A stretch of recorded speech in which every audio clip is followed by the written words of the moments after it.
Buen día. Bueno, vamos a seguir con nuestras clases de Derecho Administrativo. Hoy vamos a continuar, después de haber visto la definición de Derecho Administrativo en la clase anterior, con acto administrativo.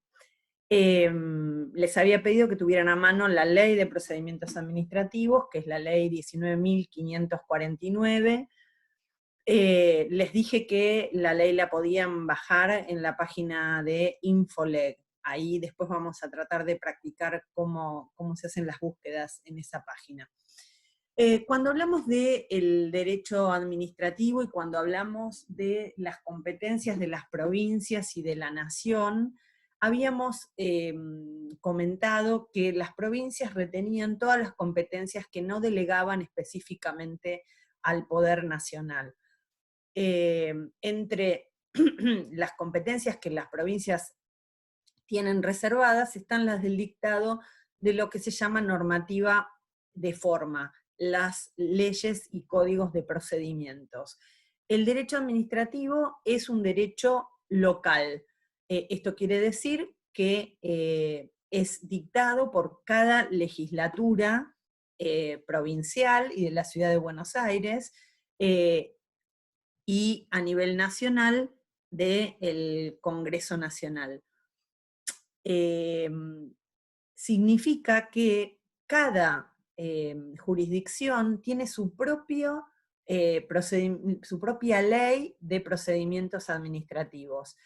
En el marco de la clasificación del derecho, una de las clasificaciones es derecho sustantivo o de fondo y derecho procesal. El derecho sustantivo o de fondo, que para que ustedes puedan imaginar de qué estamos hablando, piensen en el derecho civil. ¿Qué es el derecho civil? Bueno, todas las cuestiones de familia, todas las cuestiones de bienes reales, propiedad, alquileres, contratos comerciales y civiles. Bueno, lo que es el derecho penal es otro derecho de fondo. Esas normativas están dictadas por la nación y son uniformes y rigen en todo el país. En cambio, los derechos de forma, que son los códigos de procedimiento, hay uno por cada provincia y ciudad de Buenos Aires y rigen solo en esa jurisdicción, aunque apliquen la normativa de fondo que es nacional. El delito, por ejemplo, en el marco del derecho penal, homicidio va a ser el mismo y está tipificado en un solo código, en el Código Penal que rige en todo el territorio nacional. Pero la manera en que se lleva adelante el procedimiento para juzgar ese delito penal es propio de cada provincia. Bueno, el derecho administrativo es un derecho local, ¿sí? Lo dicta cada provincia y rige en cada provincia. Nosotros vamos a estudiar derecho administrativo en términos generales y específicamente vamos a estar viendo la Ley Nacional de Procedimientos Administrativos. ¿Esto qué quiere decir? Que vamos a estar viendo la ley que rige para el ámbito de la administración pública nacional y para todos los organismos nacionales que se asientan en las provincias. En paralelo con esta ley hay una ley en la Ciudad de Buenos Aires, una ley en la provincia de Buenos Aires y una ley en cada una de las provincias. O sea que si nosotros vamos a trabajar en otra jurisdicción, tenemos que tener en cuenta que la ley es otra. Si bien entre, por ejemplo, la nacional y la de la Ciudad de Buenos Aires hay muchos elementos en común. Repito, es una ley local. Ahora, si bien no es derecho de fondo, hay una situación que es que en esta ley el legislador, algunos consideran que de muy mala práctica legislativa, incorpora cuestiones que sí son de derecho de fondo, ¿sí? ¿Por qué? Porque no hacen solo al procedimiento, sino que se meten en el tratamiento de cuestiones teóricas del derecho administrativo. Y si bien esta ley no da una definición de lo que es el acto administrativo, sí regula en los artículos 7 y 8 los elementos que el acto administrativo debe reunir para ser considerado un acto válido. En el artículo 12 regula los caracteres del acto administrativo, los vicios y las nulidades, con lo cual estas cuestiones son cuestiones que son más sustantivas, son de fondo, pero que están incorporadas en la ley, en la ley de forma. Vamos a tomar en principio una definición de derecho administrativo. Esto no es ciencia dura, no es matemática ni física, y las definiciones son solo una manera de leer la realidad. Entonces, hay muchas definiciones de derecho administrativo, vamos a tomar la de Comadira. Comadira nos va a decir que el acto administrativo es una declaración emitida por un órgano estatal o un ente público no estatal en ejercicio de función administrativa bajo un régimen jurídico exorbitante, productora de efectos jurídicos directos e individuales respecto de terceros. Cada pausa que yo hice en la lectura de esta definición nos marca uno de los elementos que la definición va sumando hasta llegar al último, que es con el que Comadira considera que completa esa definición. Lo que nosotros vamos a hacer ahora es ir viendo párrafo por párrafo, elemento por elemento, para poder entender de qué estamos hablando. Es una declaración. ¿Qué es una declaración? Una declaración es meramente la exteriorización de una idea. Poner en palabras una idea. Esa idea puede manifestar puede tener distintos contenidos. Siempre va a ser una manifestación de voluntad, en este caso de la administración en general, pero también puede ser un juicio de valor u opinión sobre determinadas situaciones, o una simple constatación de hechos. Por ejemplo, puede ser en el segundo caso, en el juicio de valor u opinión, en el caso de una licencia de conducir, el Estado verifica que una persona reúne las condiciones para que se le permita conducir en la vía pública. Está dando una opinión o un juicio de valor sobre las condiciones que esa persona reúne.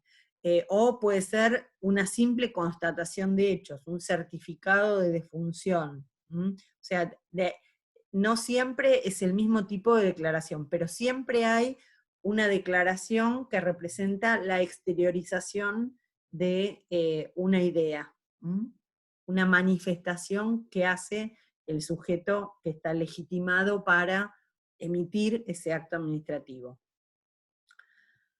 Emitido por un órgano estatal o un ente público no estatal en ejercicio de función administrativa. Bueno, por ahora, un órgano estatal, vamos a decir que es un órgano de alguno de los estamentos del Estado, de la administración pública, o también del órgano legislativo o judicial, que no sea específicamente el ejercicio de su función legislativa o judicial. ¿Se acuerdan cuando hablamos de qué es función administrativa? Habíamos dicho que la función administrativa era toda la función que desplegaba la administración, más toda la función residual que quedaba en el legislativo y en el ejecutivo, cuando le sacábamos la función específicamente o sustancialmente legislativa y sustancialmente judicial. Entonces, va a ser esas declaraciones emitidas por un órgano estatal, cualquiera de estos órganos estatales, del Ejecutivo, del Judicial o del Legislativo, en ejercicio de función administrativa. Pero no solo de un órgano estatal, sino también se considera acto administrativo cuando esa declaración es emitida por un ente público no estatal en ejercicio de función administrativa. Esto es un tema un poco más complejo para un grupo como el nuestro, que no es un grupo de estudiantes de derechos avanzados, pero básicamente vamos a decir que un ente público no estatal es un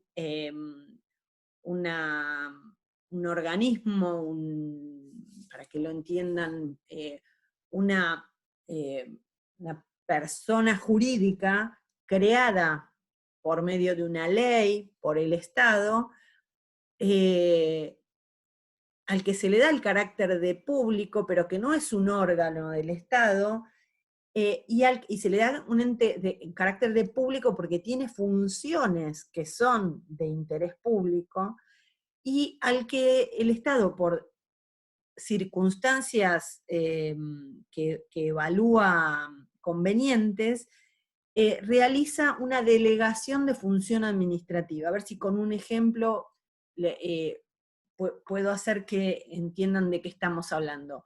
Los colegios públicos que administran las carreras profesionales son uno de estos ejemplos.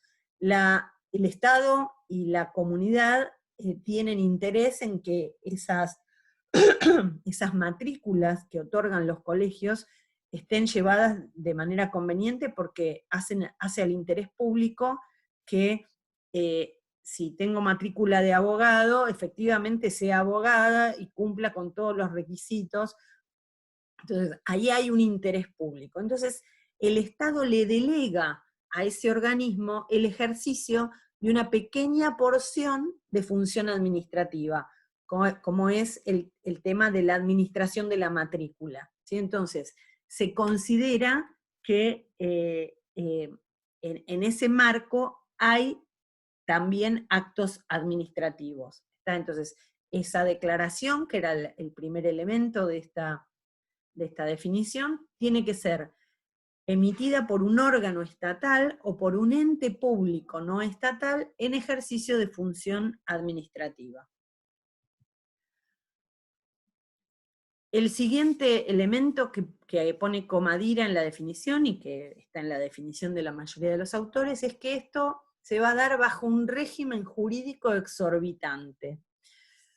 Si ustedes se toman el trabajo de ir al diccionario y buscan la palabra exorbitante, van a encontrarse con que el diccionario dice que exorbitante es lo que está más allá de lo razonable, ¿sí? Para que se den una idea. Y más allá de lo razonable en este caso, ¿con respecto a qué? Bueno, es un régimen jurídico exorbitante porque está más allá de lo que se considera razonable en el derecho en general, ¿sí? O en el derecho civil, o en relación a los principios generales del derecho. Al estar involucrado el Estado en la relación jurídica, existen determinadas características que hacen que este sea un derecho que tiene algunas particularidades, que son distintas, que tiene como algunas ventajas para el Estado, y esas ventajas para el Estado tratan de estar de alguna manera equilibradas por algunas garantías para los administrados. Entonces, es un régimen que está por encima de lo normal, que tiene características no habituales, ¿está? Esas características no habituales se manifiestan en prerrogativas estatales que hacen, que le dan de orden sustancial, algunas de orden sustancial, o sea, que son de fondo, y otras que son procedimentales. Algunas de ellas, por ejemplo, de las sustanciales, las vamos a ver después, más adelante en la materia, pero por ejemplo, la presunción de legitimidad, el hecho de que se presuma legítima la actividad de la administración, más allá de que se pueda probar después que no lo es, pero la presunción es la legitimidad, que tenga esa actividad administrativa, el acto administrativo, la característica de la ejecutoriedad. En temas procesales, que el particular, para poder acceder a la vía judicial, necesite recorrer un camino mucho más difícil que el que tiene un particular para accionar contra otro particular, que va a la justicia y a lo sumo tiene una mediación judicial o prejudicial previa. Pero si yo quiero accionar contra el Estado, la ley, me obliga a agotar previamente la vía administrativa. ¿Esto qué significa? Que yo tengo que seguir una serie de pasos previos, de recursos, para que en un momento determinado se considere que esa vía está agotada y darme la posibilidad a mí de acceder a la vía judicial. Otras de las prerrogativas procesales, plazos breves de caducidad para accionar contra el Estado, que le da ventaja al Estado porque rápidamente caducan los plazos que tenemos para recurrir. El Estado en general suele tener plazos más amplios para cumplir con sus obligaciones. La existencia de un régimen especial de ejecución de sentencias contra el Estado. Entre los particulares tenemos una sentencia, bueno, la ejecutamos. Contra el Estado tenemos una sentencia y a partir de ahí hay un régimen especial para ver cómo se ejecuta esa sentencia. Piensen, por ejemplo, en las sentencias que tienen muchos jubilados, que ustedes escucharán que habilitan tantas, que, bueno, es porque hay un régimen especial para la ejecución de las sentencias contra el Estado. Entonces, también hay algunas garantías para los administrados que son para equilibrar un poco estas prerrogativas que tiene el Estado. Por ejemplo, en las procesales, el informalismo que rige a favor del administrado, esto lo vamos a ver cuando veamos el procedimiento administrativo, y una legitimación amplia para determinados planteos, y la exigencia de que los actos de la administración sean razonables, tengan razonabilidad. El siguiente elemento que agrega Comadira en esta definición es que esta declaración, que es el acto administrativo, producida por un órganos estatales o un ente público no estatal en ejercicio de función administrativa bajo un régimen jurídico exorbitante, sea productora de efectos jurídicos directos. ¿Qué queremos decir con esto? ¿Qué quiere decir Comadira con esto? Que la producción de efectos jurídicos tiene que ser directos. El propio acto en sí mismo es el que produce los efectos, sin necesidad de una nueva actuación del órgano con relación a ese acto. Acá lo importante es que ustedes puedan diferenciar que esto lo que hace es dejar afuera un montón de actos que ustedes se van a encontrar en un expediente administrativo y que a lo mejor pueden llegar a crearles confusión. ustedes tienen que intentar poder discernir cuándo hay un acto administrativo y cuándo es un acto preparatorio de un acto administrativo. Cuando ustedes saben que un expediente es una herramienta que traslada, digamos, todas las manifestaciones y todas las actuaciones que se producen con relación a un tema, antes vía papel, ahora vía electrónica.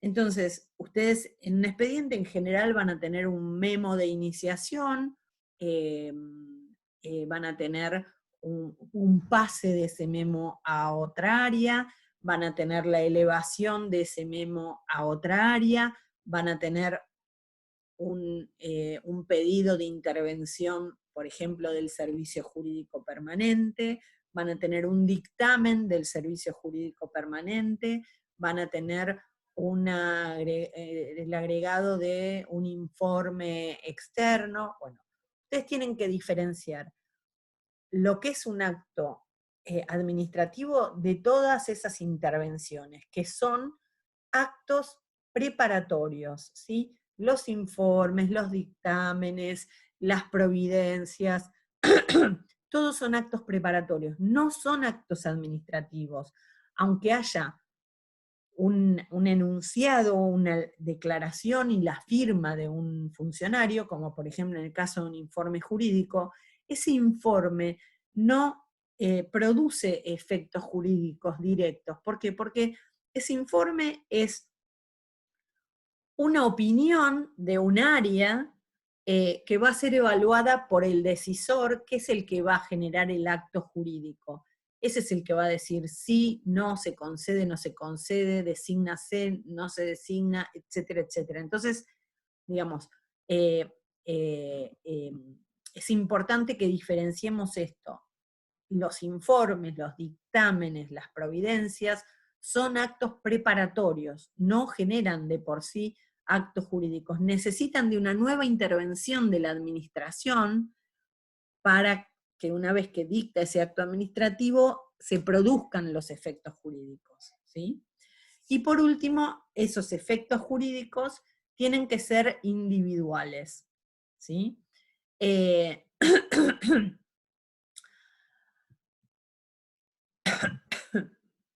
Esto lo vamos a dejar en esta situación. Vamos a decir que la Ley de Procedimientos Administrativos en general se refiere a los actos jurídicos individuales. Hay mucha discusión en la doctrina, pero digamos, el concepto restrictivo de acto administrativo está referido a los actos administrativos individuales, porque el resto de los actos administrativos, los generales, por ejemplo, los reglamentos, tienen, se les aplican muchas cuestiones de la Ley de Procedimientos Administrativos, pero tienen particularidades. La Ley de Procedimientos Administrativos en general se refiere a los actos administrativos de alcance individual. Sin embargo, hay algunas situaciones que va mencionando que, por ejemplo, con relación a la notificación o la publicación, hay diferencia para el acto general y para el acto particular. Hay algunas normas que se aplican en forma directa a otro tipo de actos administrativos, pero digamos, de una manera restrictiva o específica, solo cabe considerar a los actos unilaterales individuales. Y estos efectos jurídicos deben ser respecto de terceros. Están los destinatarios del acto. Entonces, estos efectos jurídicos se producen ya sea con respecto a personas físicas o con respecto a personas jurídicas. Muy bien, vamos a dejar acá esta parte de la clase y después en otro video seguimos con la segunda parte.